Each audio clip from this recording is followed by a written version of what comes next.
போதைப் பொருள் ரிலேட்டடான ஒரு விஷயத்தை தான் வந்து நான் இப்போ கதை சொல்ல போகிறேன். இது என்ன கதைன்றது நீங்கள் கண்டுபிடிச்சதும் ஸ்டாப் சொல்லுங்கள். அந்த இது என்ன படம்னு சொல்லுங்கள். மக்களே நீங்கள் கண்டுபிடிச்சாலும் மறக்காமல் கமெண்ட்டில் எந்த டைம் ஸ்டாம்பில் கண்டுபிடிச்சிங்கன்னு சொல்லுங்கள். Okay, so story starts now.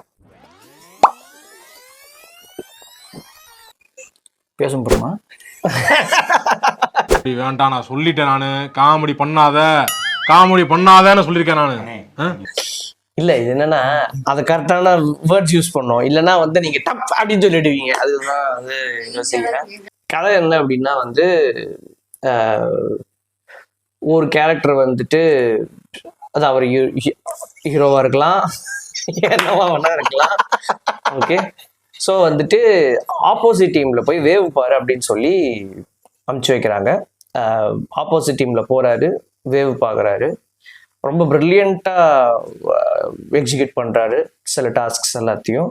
But அந்த டாஸ்க்ஸ் நடுவில் ஒரு இறந்துடுறாரு. ஸோ இது என்னன்னா, இப்போ ஒரு ஆப்போசிட் டீமுக்கு போகிறாரு இல்லையா, ஆப்போசிட் டீமுக்கு போகும்போது அங்கே ஒருத்தரோட க்ளோஸ் ஃப்ரெண்டாக வர்றாரு ஆக்சுவலாக. பட் அதுக்கப்புறமா தான் அவர் இறந்து போகிறாரு. அந்த க்ளோஸ் ஃப்ரெண்ட் இருக்கார் இல்லையா, அவர் வந்து கடைசியில் கெட்டவங்க எல்லாரையும் அடித்து இந்த படம் முடியுது. என்னடா இது? இப்ப க்ளூ கொடுத்துட்டீங்களா நீங்க? ஓகே, இப்ப க்ளூ போலாமா?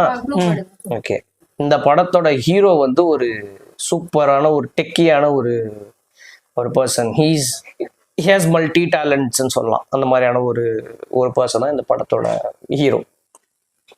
அவரோட குரூப்ல தான் அந்த கேரக்டர் நான் சொன்னேன் இல்லையா, அவர் வந்து சேர்றாரு.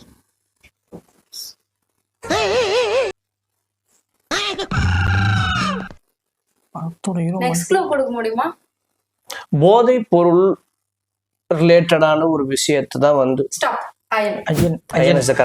எனக்கு ஆக்சுவலி முன்னாடி கொஞ்சம் டவுட் இருந்தது. பிரில்லியன்ட். ஓகே, கண்டுபிடிச்சிட்டேன். ஒரு க்ளூ வந்து